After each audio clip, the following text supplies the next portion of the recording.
Ала тоо жерибизде тынчтык, элибизде бейпилчилик роолосун. Ар бир үйдө наристенин күлкүсү жаңырып, ар бир үйдө жеңелер, апалар алде ырын, бешик ырын гана ырдасын деп тилек айталы. Бүгүнкү күн, бүгүнкү кубаныч баарыбыз үчүн тең болсун. 5-нчи каналдын чүмөк программасын алга карай улайбыз. Студиябыздын мейманы бар.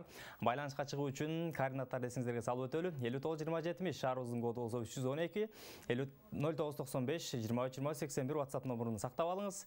Бул жака жалаң гана SMS билдирүү калтырат. Студиябыздын мейманы Ыршат кароочу, көп кырдуу талант Талайбек Кошоков агабыз келип отурат. Ассаламу алейкум, кутман кечиңиз менен. Алейкум ассалам. Бүгүн эң бир кубанычтуу күн болуп отурат. Мен эфирге келгениме ошол эфирге келгенден пайдаланып, мен бир жердешим туулуп калыптыр бүгүн. Ошол 7 миллионунчу болуп туулуп калыптыр. Ошол Ымыркайды куттуктап кетели бүгүнкү туулган күнү менен. Ата-энесин куттуктап кетели. Өтө бир ошо мен эфирге келишиме ошол кызылкаап мен жердешим туулуптур десе өзүмчө бир кубанып атам. Жакшы. Элибиздин саны көбөйө берсин. Элибизде жерибизде ынтымак, бейпилчилик роолосун. Талай ага сиздин чыгармачылыгыңызга көз сала турган болсок, белгилүү оончу, композитор Жолдошбек Мамажанов агайыбыздын чыгармаларына көбүрөөк кайрыласыз. Жолдошбек Мамажанов менен байланышыңыз кандай? Эмне жакындатат сизди ал кишиге? Жолдошбек Мамажановду менин эң биринчи көргөн аткаруучу жана обончу, ырчы киши ошол болгон. Мен жаштыгымдан көргөн кишим ошол болгон. Ага чейин мен мындай а кишини тааныбайт элем. Бизге мен атамдардын досторунун инилери болуп чогуу конокко келип жүрүп, ошол киши келип бизди ырдап жүрүп, ошол ырлар жаштыгыбыздан ошол кичинекейибизден тартып кулакка сиңип, ошон үчүн ошол ырга, ошол кишинин ырына жакын болуп калганбыз да. Жаштыктан угуп жүрүп, көп ырын үйгө келип ырдап берет эле, анан мындай да угат элек. Анан эми кийинчерээк болсо, чоңойгондон кийин анын иниси менен дос болуп, анан ал уланып кетти, жанакы мурда угуп эле жүргөн болсок, кийин кошо ырдап жүрдүк. Ошентип анан көбүнчө ушул кишинин, ошо Жолдошбек акенин ырларына көбүнчө басым болуп кетти. Себеби дегенде ошол ырларды угуп жүрдүк, анан ошол кишини көрүп жүрүп, анан иниси менен дос болуп калдым. Негедир ушул тарапта эле болуп калды да. Мындай башка аткаруучуларга, башка обончуларга мындай көңүл бөлгөн эмес экенбиз да эми. Мурда жаш экенбиз эми. Билген бир 3-4 ыр болсо, ошону эле ырдап жүрө берген экенбиз, баягы кошулуп алып эле досум экөөбүз. Кайсы жерге конокко чакырса чогуу барып ырдап коюп, анан үйдө деле анча-мынча ошол ырларды ырдап. Ал убакта эми ырдадык дегенде мындай ырга деле көп көңүл бөлгөн эмеспиз эми, баягы кадимки эле башка элдерде эле угуучу болуп эле жүргөнбүз. Анан ошол жана досум аккордеон чертчү эле ошол бар жерде экөөбүз ырдап койчу элек чогуу. Анан ошону менен эле жанакы кайсы ырды эң көп уксаң ошол кулагыңа сиңе берет экен да өзү, туурабы? Ошол жака көрбөй ыктайсың анан. Ооба. Анан ошол жака канча көп угуп, канча кулагыңа сиңсе, ошону ырдаганга да жеңил, аткарганга да жеңил. Анан ошондой болуп, ошол киши менен жакын болгон үчүн ошол кишинин ырларына көп көңүл бөлүп калдык. Анан кийин чоңойгондон кийин ал киши менен таанышып, анан ага ине болуп, тамашалашып, чогуу жүрүп, чогуу сүйлөшүп. Эми ал киши бизди ырдайт деп деле билбесе керек эле, мурда чынын айткандачы эми. Ал кишинин астында ырдабаганыбыз деле жок. Мен ал кишинин ырларын астында ырдабайт элем, бөлөк ырларды ырдап коет элем. Мындай биз эми чоңоюп калгандан кийин бектин ырларын, сыймыктын ырларын ырдап жүрдүк да. Анан өзүнүн ырларын ырдачу эмес элек. Анан эми өзүн аткаргандай кылып аткара албагандан кийин анан автордун жанында ырдабай эле коюш керек да, алафтырдын ырларын. Эмне деп сөз айтат деп. Анан иниси анча-мынча агасы айткан экен да. Сени ырдайт дейби дейт экен десе. Анча-мынча ырдайм десе, кана бир ырдап берчи деп. Өзүнүн калыбынан жазбай, шашпай. Анан иниси макул деп аккордеон алып ырдаса. Охо деген экен да. Бул обонду каяктан үйрөндүң дегендей да. Бирдеме деген мындай тамашалуу сөз айткан азыр. Эске келбей атат. Ошол өзүнүн сөзүн айтайын дедим эле. Esке келбей атат, иниси жакшы кылып айтып берет, ошол бир сөзү бар ошол.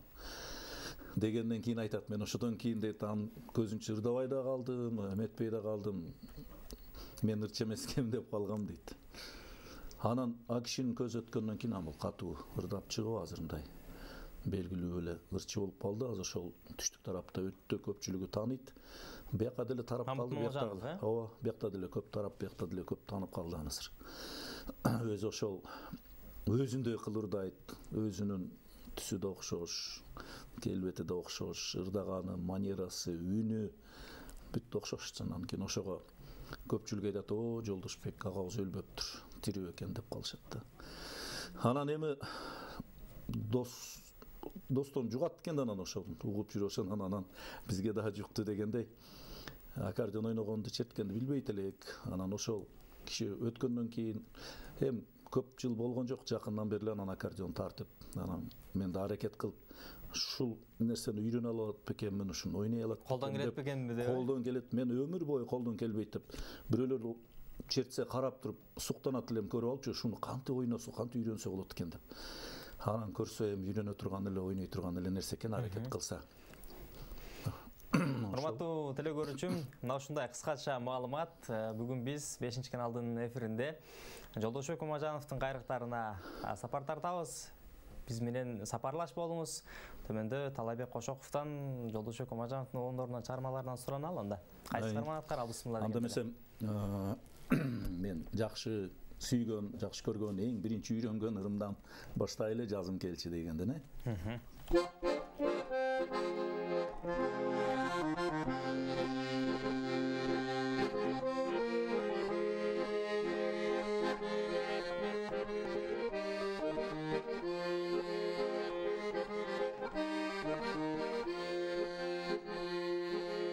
Kaydan жүріп саға қабылдым, қарегенде бар бычалынып, жанды ергітіп жұмшақ күлгөнің, жарығыбы атқан таңыңды. Жанды ергітіп жұмшақ күлгөнің, жарығыбы атқан таңыңды.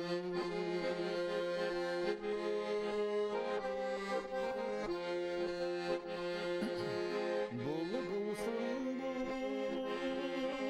құштар бағыма, анда келіп қончу шағыма, құшағымдан орын берейін, күттім еле күгін сағынам. Құшағымдан орын берейін, күттім еле күгін сағынам.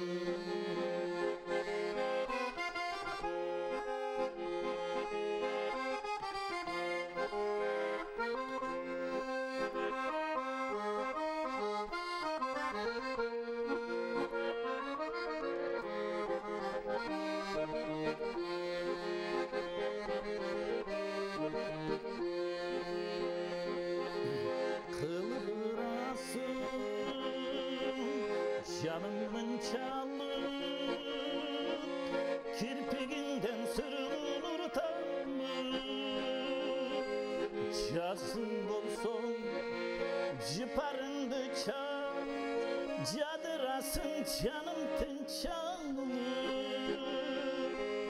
Yazın bolson, ciparındı çal, cadırasın canım tınçalır. Cadırasın canım tınçalır.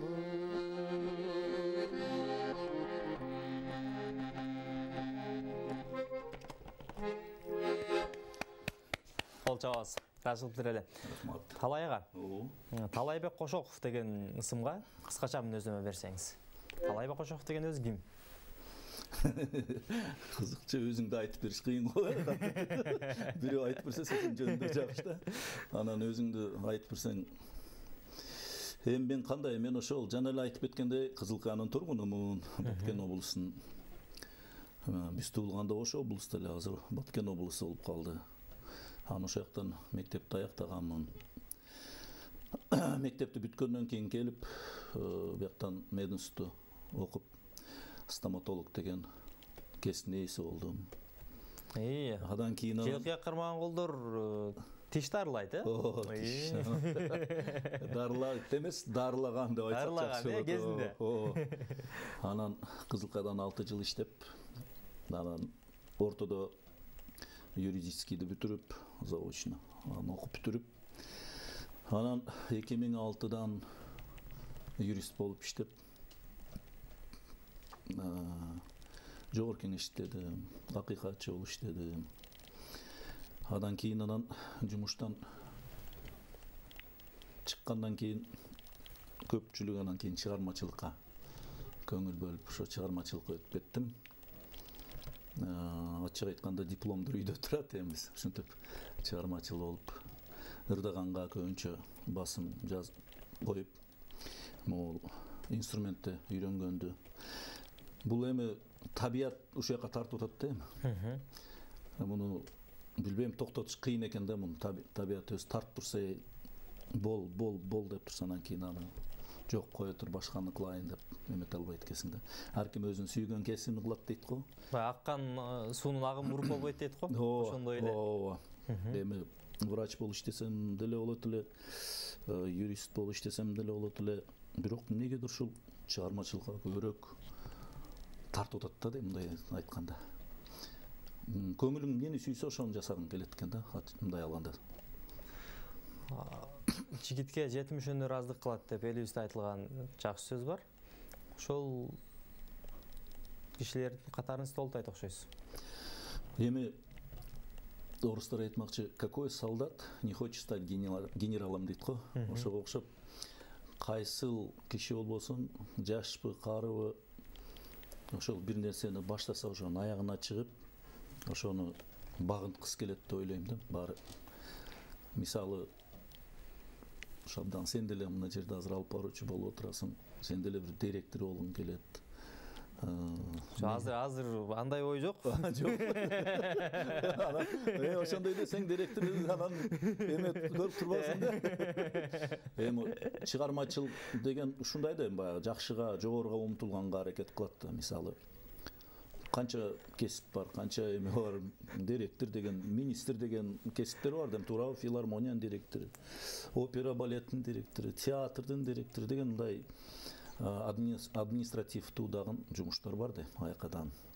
Анан журналист катары картайгача эле жүрбөсөң керек деп ойлойм мен. Мындай башка дагы ойлогон максатта учуру келгенде ошондой болор, бирок азыр андай ой жок. Эми убакыт сааты келет. Баары бир ошондой ойлор бар да, же журналист бойдон калып кетем деген ой болбосо керек сенде. Туурабы? Талайга ушул жерде суроо бергим келип турат. Эфирдин жүрүшүндө айттыңыз, мен жашоодо ар бир нерсени адам баласы аракет кылса, ар бир нерсе колдон келет деген принципти жашайм деп айттыңыз да. Ушул жасап жаткан жумушуңузда басып өткөн жолуңузда эмнелерди таптыңыз дагы, эмнелерди жоготтуңуз?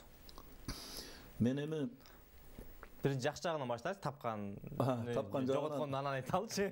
Жок, тапкан жагынан мен мындай жумуштан чыкканым жакшы жагы, бул мен ден соолукту оңдодум деп айта алам да. Ден соолукту оңдодум. Анан кийин жанакы жумуштун оорлугунан баягы адамдын психикалык эмесидан бузулат экен да, мындай көп иштеп жүргөндө. Нерв системасы, нерв системасыга таасир берет экен да, баары бай иштеген кагаз иши, келген киши, өзүңдүн айлана чөйрөң, чогуу иштеген кишилер баары бир кандайдыр таасирин берет экен.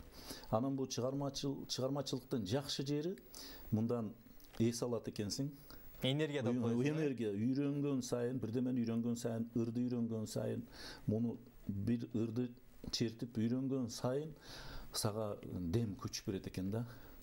Анан кийин дагы бир жери, жумуштан кеткен дагы жакшы жери, бул колуң бошойт экен, колуң көп жерге жетет экен. Мисалы, спортко барат экенсиң, спорт менен машыгат экенсиң. Саякаттайсың, саякатка барасың, бул саякатты түрү бар экен эми азыркы замандачы. Саякатка барасың, анан бөлөк бизнес деген эме бар экен. Аягына биз мурда айлыкка эле иштеп жүргөнбүз да бизнес. Эми ошол убакта деле анча мынча бизнес кылганга аракет кылат элек, бирок бошогондон кийин колуң көбүрөөк жерге жетет экен да. Анан жакшы жактары ошол. Анан эмне жоготтуңуз эми? Ошого да келеличи. Эми чын айтсам жоготтум деп айта албайм. Мүмкүн эми иштей берсем, мүмкүн дагы деле бир бийиктиктерге жете белем, дагы деле бир жакшыраак жерде мындай иштеп, мүмкүн бир көбүрөөк пайдам тие беле элге. Биздин акыйкатчы деген бул аябай жакшы жумуш да, бул баягы элдин укугуну коргойсуң да, жөнөкөй элдин укугуну коргойсуң да, бул аябай жакшы кесип туурасын алганда. Анан мүмкүн аякта жүрө берсе, мүмкүн көбүрөөк пайдам тиер эле ушу жөнөкөй кишилерге, биздин жарандарга. Мүмкүн ошону жоготтумбу деп ойлойм. Бирок мен ойлойм жакшы эле го деп азыр мындай эч мындай жоготтум деп айтпайм. Көкжалдардын көкжалы бир баскан жолун эки кайра баспайт деп айтылган сөз бар, улуулардын сөзү. Сиз кайра мурда кайталаган жолуңузга баргыңыз келбейт? Жок, мисалы мен кийин аракет кылдым, кайра барайын, иштейин деп. Бир-эки аракет кылсам, мен ойлогондой болбоду. Мен ойлогон ишке ашкан жок. Демек бул буйрук болгон эмес экен жогорудан. Буйруп аптыр. Меники эмес экен. Меники эмес экен, демек аракет кылсаң болбосо, демек буйруп аптыр деген эме менен эле жөн эле мындай кыйналганда жокмун да, мындай болбоду, буйруп аптыр деген эле эме менен баягындай болуп, стресс болуп же барып кафеге кирип же бир андай жол коргон жоксуз. Кандайдан Кудай сактасын. Кел коюңуз, аны токтотуп алып ырдай элем. Бүгүн жакшы күн болуп өткөн кеткендин баарын эске салдым окшойт да. Бул эскерүү деген бир жакшы нерсе да, өткөн кеткен. Негизи жаштыкты эстейт экенсиң да. Жаштык бул эң бир мурда айтат эле да, жаштыкта акчаң жок, акчаң барда жаштык жок деп мурда айтса, неге айтышат экен антип дейт элем да, же ден соолук жок деп айтышат да, мындай. Көрсө чындап эле ошондой экен да. Жаштыгыңда чындап жетпейт, акчаң жок, машинаң жок. Бир жака басайын десең, жолуң арыбайт. А эми азыр колуң бар жокко жетип, жолуң арып эметкенде жаштык жок, баягы күч жок, баягы эме жок, энергия жок. Анан эми дагы эле шүгүр, дагы эле Кудайга шүгүр, дагы эле картаңыз деп айтпайбыз. Талайга жок деп элечи. Ушундай көп өтө мен жок болбойт десең, болбой калат. Жок, азыр жакшы эле деген мен баары бир бир аз болсо да сезет экенсиң жаштын өткөнүнчү. Бул жерде жаштыкты ошол менен бирге эле ден соолуктун кадырын билгиле деген ойду айткыңыз келди. Ооба. Эң негизгиси ошол. Кайсыл жигит болбосун, кыз болбосун, менимче азыркы заманда, биздин заман телефон заманы болуп калды. Кечке карап телефондун бир оору болуп калды бул. Менимче муну карап отура бербей, машыгыш керек, ден соолукту чыңаш керек. Аракет кылыш керек. Залга барыш керек, аракет кылыш керек деп ойлойм да, ар бир жаран, ар бир баштаган жумушту аягына чыгыш керек. Ооба. Мен ойлоймун, ден соолук баарына керек. Азыр бүгүнкүдөн жаштыгыңдан аны кармап калбасаң, эртең картайганда аны оңдош кыйын болуп калат. Азыр көпчүлүк кантип атат? Бизнес деп туруп, акча деп жүрүп, ден соолугун коротуп атат да, акча деп жүрүпчү. Эртең ошол тапкан акчасы эртең дарыга, ден соолугуна жетпей калышы мүмкүн да.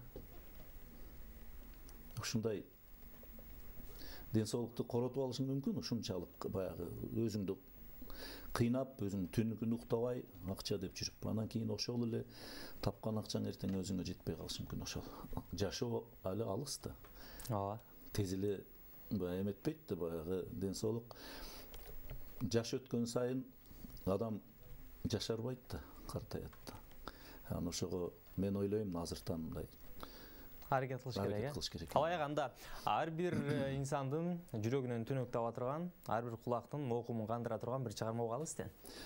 Азыр эми мен Жолдошбек агайдын мындай элге сиңбеген, көпчүлүгү көп ырдалбаган, анан иниси көп ырдайт. Иниси көп эле бар эле ырларын аткарат да, баарын эле билет, баарын эле. Анан анча-мынча элге сиңбеген ырлары бар. Анан ошонун бирөөсүн аткарып берейин. Майрамдык белек деген. Бүгүнкү күнгө карата белек болсун, майрамдык белек болсун. Жана эми биздин эмеге да Жакшылыкка. 7 миллиондук 7 миллионунчу жигит, жакшылык жигит, ошого эме белек болсун. белек болду.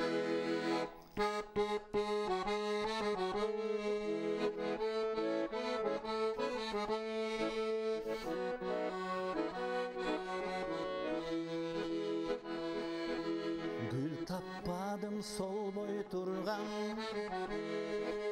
gülzarlardı kıdırıp, tür tappadım oңboy turgan, karay berem kızım. Tür tappadım oңboy turgan, karay berem kızım. Gül sunsam da mayramında, al gülü bir gün taştala. Jılıt hönsön uşul mayram, kayraдағы baştala. Jılıt hönsön uşul mayram, kayraдағы baştala. Nay nay nay nay nay, nay nay nay nay nay, nay nay nay na na na na nay na. Artık görüp belekterden sezin gülün arnadın, ırdap beren kapa boldu mayram sayın ardağı. Irdap beren kapa boldu mayram sayın ardağı.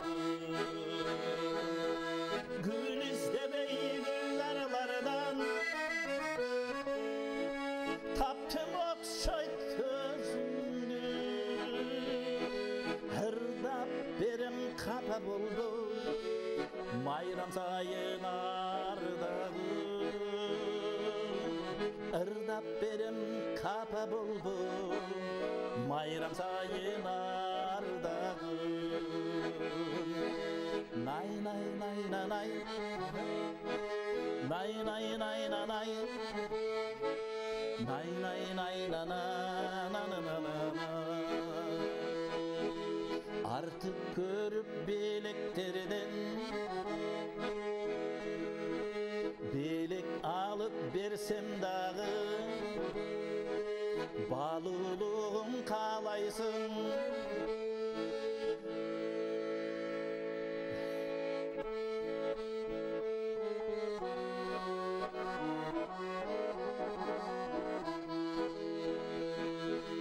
Artık görüp belekterden sezin tapпай калдым сөзүн. Жакында эле жаттадым эле, эметпей калдым, таппай калдым. Кол чабалам. Рашыл билдирели, урматтуу көрөрмандар, сиз 5-чи каналдагы Түрмөк программасын көрүп жатасыз. Эч кайда алыстабай туруңуз, бизде кыскача жарнамалык Түрмөк бар. Андан кийин студиядан кайра жолугабыз.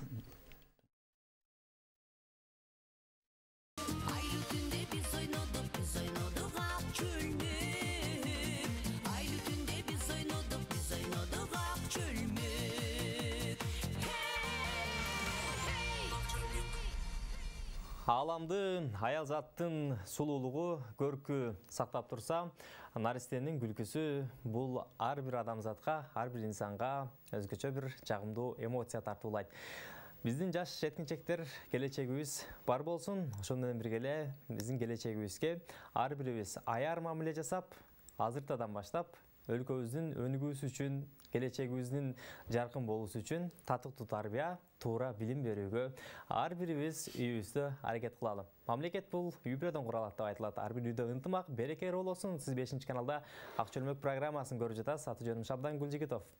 Студиябыздын мейманы ырчат кароочу, көпүрдүү талант Талайбек Кошоков. Бүгүн биз белгилүү композитор, обончу Жолдошбек Мамажановдун чыгармаларына, ошону менен бирге Мамажановдун өмүр таржымалына кыскача токтолуп жаткан учурубуз. Сизде кандайдыр бир кызыккан сурооңуз болсо байланышка чыгыңыз. 59 20 70 шаарыбыздын коду 312 0995 23 20 81 WhatsApp номерларына SMS билдирүү калтырсаңыз болот. Бизге байланышка чыгаардан мурда, урматтуу көрөрман, өзүңүздү сыналгыдан олагыраак кырмап, ошону менен бирге бизде сыналгыдан эмес, уюлдук телефондон уга турган болсоңуз, ортобузда байланыш эң жогорку деңгээлде өтөт. Биз эфирибиздин сапарын алга карай улайбыз. Талайга Жолдошбек Мамажановдун чыгармаларын каралам дагы. Кайсы чыгармасына сапар тарталы, кайрылалы? Анда бир ак бата кылып, ак бата деген. Бүгүн майрам болуп атса, 7 миллионунчу кыргыз төрөлүп атса, анан бата берели деп.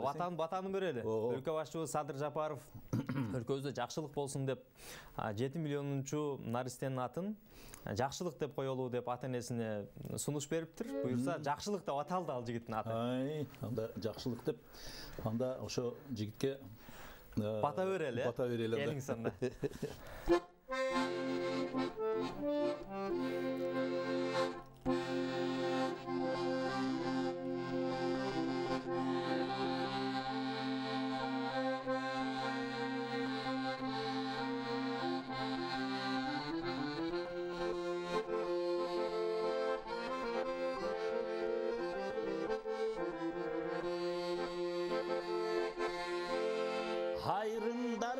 Çağar mümkün o jakpasan, amen üçün ıyık nersen oy akbatan. Kılındardı gele jatkan karıtıp, nege bolboy jakşı salttın oy saktasan.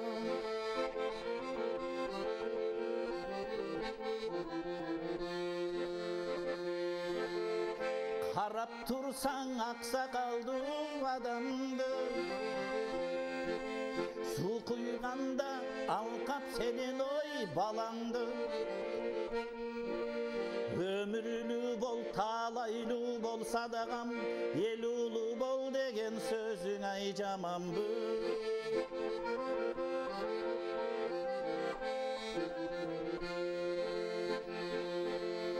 Cevimir kay köz jarganda canıdan, atenesi bata tiley tov barınan. Ömürlü bol, talaylı bol, sadagam, elulu bol degen sözün aycamamdı.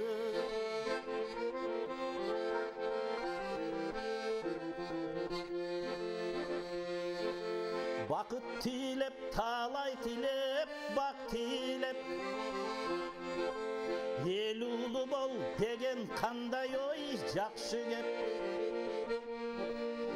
Bul tilekter adaldıka çakırı, tilep jatkan adamlarga oyak tilep.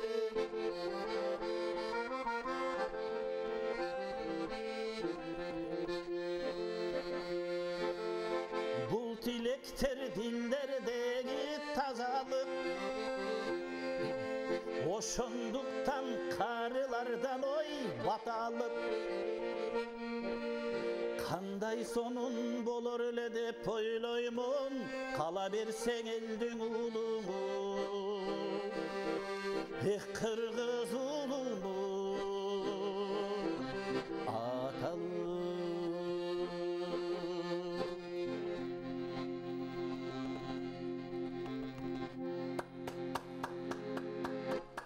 atalı. Теманы улай, бүгүнкү жакшылыкты, бүгүнкү майрамды утурлай жагымдуу чыгарма болуп өттү.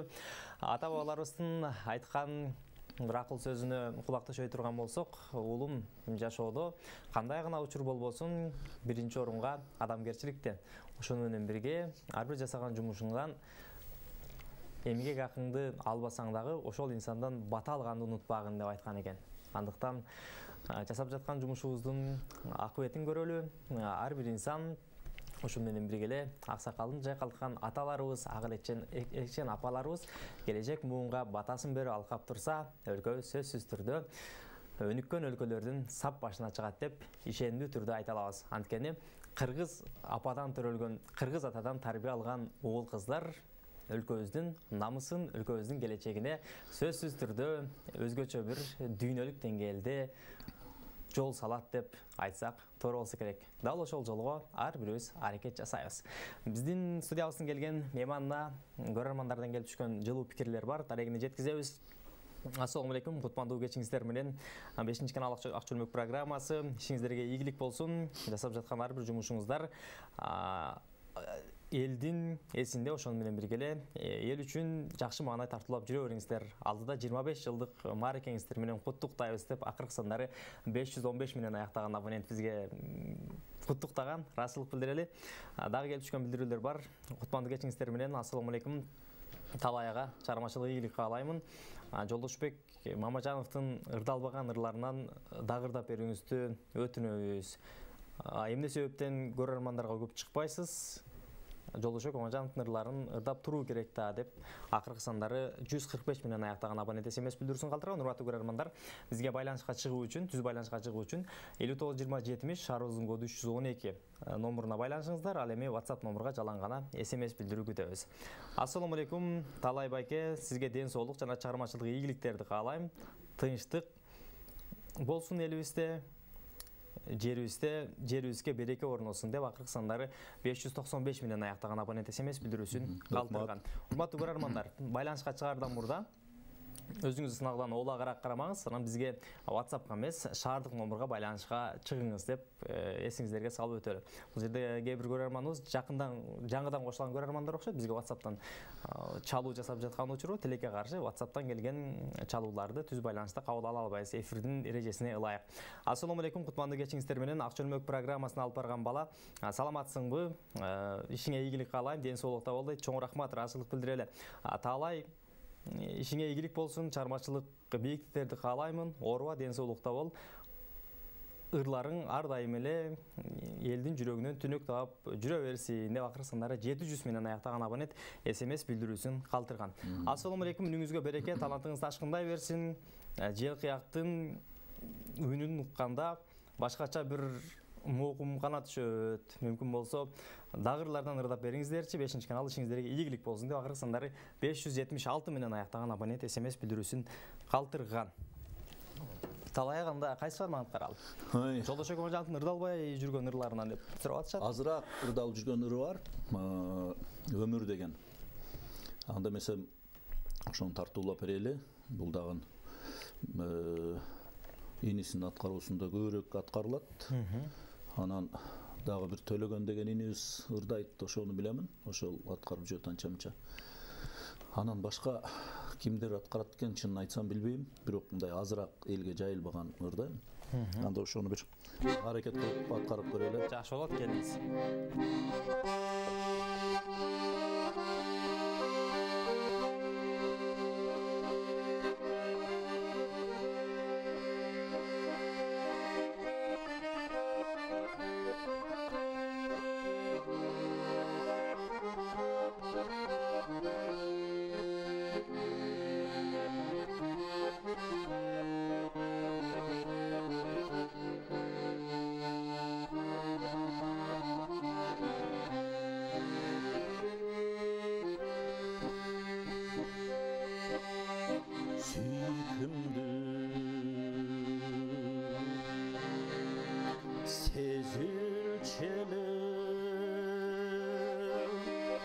Yazdım aldım ır menin tozçu yelim sulutandım al kayda momorayımın coşu baram ançalık köngül galbay gülküşandı Hal kayda momorayımın coşu barar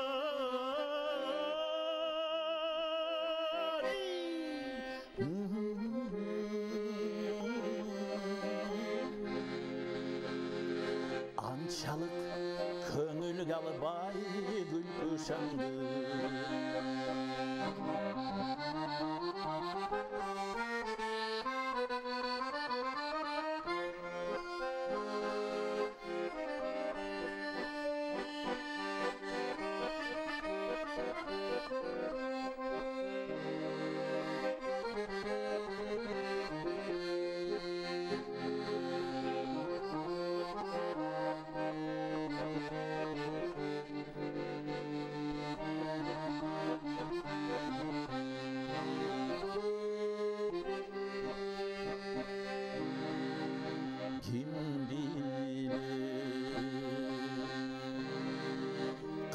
çacıldı yaşo kaldı çoçutat kelbes sapar jelden aldı tarınpay jürsöm eken dostlarımdı ansızda adam degen jaşka jardı tarınpay jürsöm eken dostlarımdı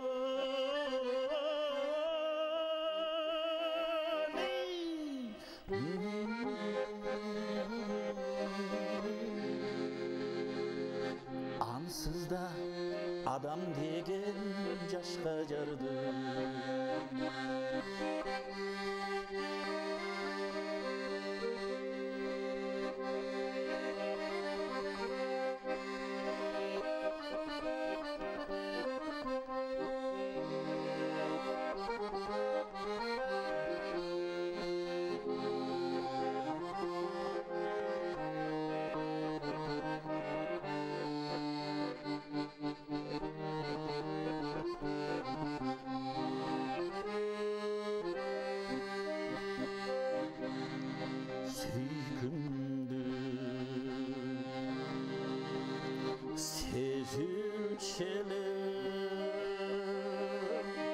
Öktüm aldım Hır menen tosçu yenem sulutandım Emnege taşır kağam küylüktöylü Çın elemen bulgayıp baratamdım Hem nege taşır kağan gülüktöymü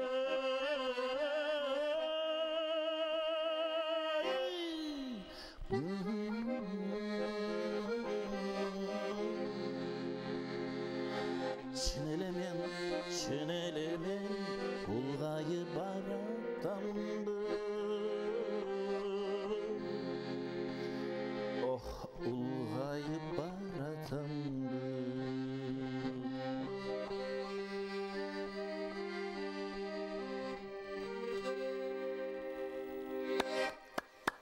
Элмирбек Иманалиевдин ырсаттарына көз жүгүрдө турган болсок, өмүр бул өткөн жолдогу бекет, келгендер келет, кеткендер кетет деп айтылгандай, биргелеген өмүрдө ар бир көз ирмемди, ошону менен биргеле жакын саналаштарды коомубузга жаркын маанай, ошону менен биргеле аяр мамиле жасоону унутпайлы. Түз байланышты көрөрманыбыз бар, кабыл алабыз. Бизди коңшу Казакстан Республикасынан көрүп жаткан көрөрманыбыздан. Алло, саламатсызбы? Алло. Ассаламу алейкум, кутманды кечиңиз менен. Алейкум. Түз эфирдебиз 5-чи канал ак чөлмөк программасында. Кош келиптирсиз. Атыңыз ким? Таанышалы. Тургунбай. Тургунбай мырза, кайсы жактан байланыштыңыз? Казакстандан байланыштыңыз, э? Казакстандан билсем, тиги Кошоков Талайбектин досу болом. Келиңиз. Ошо салам айтып коеюн дегенмин. Угуп атабыз, түз байланыштасыз, келиңиз. Алло. Bu kırışça жақсы ұмытып қалған өшет кыргызча сүйлөгөндү. Ошо жаш кезде чогуу көп жүргөнбүз, өндеп коюп. Стоматолог чогуу окуганбыз. Тургунбай мырза, келиңиз. Пикирлешели. Ошо Талайга мен эме чыгармачылыкта эме ийгилик каалайм. Рахмат. Ушундай урлап жүрө берсин досум. Кыргыздын ырларын угуп жүрөт экенсиң да, Тургун? Ооба да.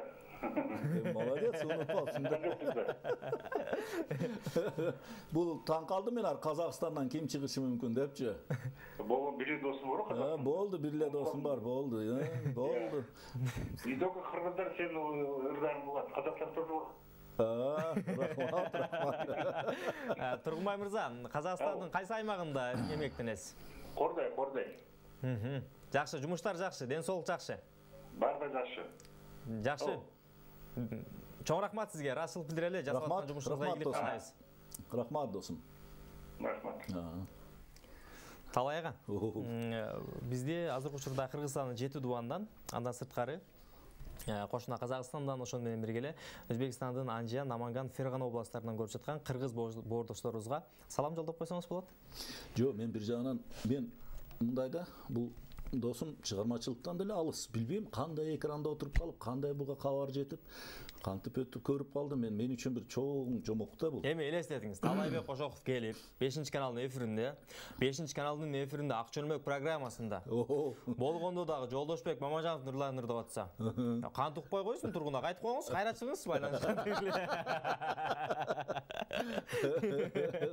Бул экөөбүз бир группада 5 жыл чогуу окуганбыз Мединстеч. Анан өтө жакын үй бүлөлөр менен катташып, көп жылдан бери ушул институт бүткөндөн бери, ошол институтка киргенден бери эле доспуз да ошол. Анан бул Токмокто жашайт эле, жакын арада эмеге көчүп чыгып кетти, ошол Курдайга көчүп чыгып кетти да. Анан эми баарына салам айтабыз. Өзбекстанда да туугандар бар, алар да көрүп аткан болсо аларга да салам айтайлы. Кыргызстандын өзүң айтмакчы 7 дуанына баарына салам айтайлы. Бүгүн эми бир эфир менен пайдаланып баарына салам айтып алып ыраазычылыгыбызды айтып көрүп аткан болсоңор, чыдап угуп койгула бүгүн. Ырдап атам анан адашып атам дегендечи. Аталарыбыздын айткан бир жакшы сөз эске келип атат да. Кайсы чыгармадан окудум, унутуп атам чыгарманын авторду. Тирүүлүктү адам жаңылат дейт да. Тирүү адам жаңылат деп. Эгерде сен жаңылдыңбы, ал жаңылуудан эч убакта кайгырып, капаланып же ошол нерсени трагедияга айландырууның кереги жок. Деп бир сөз менен айтып койгондо тирүү адам жаңылат депчи.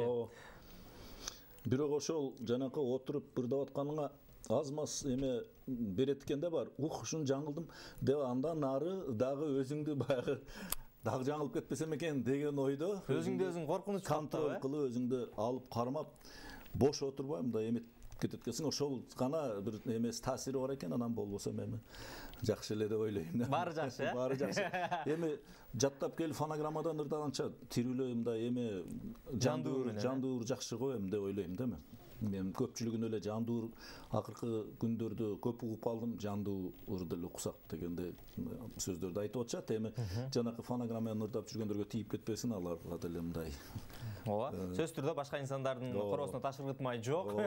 Сиз байлашта көрөрманыңыз бар, кабыл алабыз. Алло, саламатсызбы? Алло. Кутман кечиңиз менен түз байланыштабыз, келиңиз. Сылагдан алысыраак турганыз, урматтуу көрөрман, мүмкүн болсо. Урматтуу көрөрман, сыналгыдан олагыраак турабыз, же бир аз үнүн акырындатып алсаңыз, сурааны өтүнөбүз. Апам окшойт. Алло. Урматтуу көрөрман, байланыштасызбы? Сүйлөй бериңиз. Десек, бизден алыстап кеткен жак урматтуу көрөрмандар, байланышка чыгардан мурда өзүңүздү сыналгыдан олагыраак кармаган аракет жасаңыз, же болбосо сыналгыңыздын үнүн акырындатып алыңыз деп сунуш айтат элек. Эгерде айтылган эрежелерди аткарбай турган болсоңуз, андай көздүн ортобуздагы байланыш анча өтпөй калуусу ыктымал. Келип түшкөн SMS билдирүүлөр бар. Ассалому алейкум, кутман кечиңиздер менен. Эфир аябай сонун болуп жаткан учуру. Ийгилик каалайбыз, 5-канал бар болгула. Талайбек Кошоков, ар бир ырдаган ырларыңызга ийгилик, жасаган жумуштарыңыз элдин пайдасында болсун. Бар болуңуз, ден соолукта болуңуз, эң башкысы оорубаңыз деп акыркы сандары 232 менен аяктаган абонент SMS билдирүүсүн калтырган. Рахмат.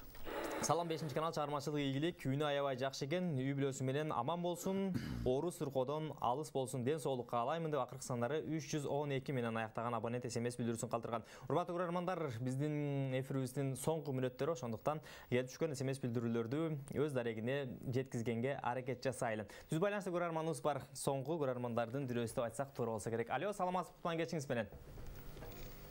Алло. Алло, саламатсызбы? Түз эфирде, саламатсызбы? Кутман кечиңиз менен. Рахмат. Таанышалы. Урматтуу көрөрман, угуп атасызбы бизди? Алло. Саламатсызбы? Саламатсызбы? Кош келиптирсиз. Угулбай калдым окшойт. Чоң рахмат, Рашид Бизирет. Урматтуу көрөрмандар, тойдо тосту сен сүйлө деп бири-бирине микрофон узаткандар бар. Ошондой кылбай байланышка чыккандан кийин өзүңүздүн оюңузду, пикириңизди тактаана жеткизүүгө аракет жасаңыз. Анткени линияны сиз ээлеп жаткан учурда башка инсандар байланышка чыга албай, убаракерчилик тартып калуусу ыктымал. Талайга сизге чоң рахмат келтиргениңиз үчүн. Бүгүнкү күн тарыхый күн болуп жатат. Дал ушул күндү сиздин жагымдуу чыгармаларыңыз менен көрккө бөлөгөнүңүз үчүн сизге терең ыраазычылык билдиребиз. 5-канал Ак Чөлмөк программасы жана 5-канал жалпы жамааттын атынан. Бүтүп калды. Эфир соңуна келди. Мен эми даярданып коеюн барда эмне дейбиз эми? Биринчиден бизди угуп жаткан биздин Кыргызстандын жарандарына рахмат. Силерди бүгүн мени чакырып уш жерге конок кылганыңарга да чоң рахмат. Ишиңерге ийгилик. Рахмат. Негизи эле бардыгыбыз ден соолукта бололу. Ушу биздин заманыбыз тынч болсун. Ушу бизде жанакы жаман апаттар кайталанбасын. Ушу кече болуп аткан чыр чатактар ошону менен токтоп башка кайталанбасын. Ушу биз баягындай согуш деген нерсени атабыз, чоң аталарыбыз көргөн бир убакта биз ошону көрбөй өтөлү. Унуталы ошондой нерсе болбосун, ошону көрбөйлү деген мен ниет максатым бар. Ошону баарына каалайт элем. Ошол эми жакшылыкта дайым кезигишип, сыйлашып, талашканыбыз сый болуп жүрө берсин. Айтканыңыз келсин. Ассаламу алейкум баарыңыздарга. Урматтуу көрөрмандар, студиябыздын мейманы ырчат кароочу, көп кырдуу талант Талайбек Кошоков болду. Азыр Гүлжигит Калыковдон сонун бир жагымдуу чыгарма Жамгыр төктү. Айланада күз айы, бирок жаратылышта азыркы учурда кыш мезгили өкүм сүрүп жаткан учуру. А биз сиздерге жамгыр тартып улайбыз. Студиядан кайра саламдашабыз. Ага чейин сиздер ырылыңыздар.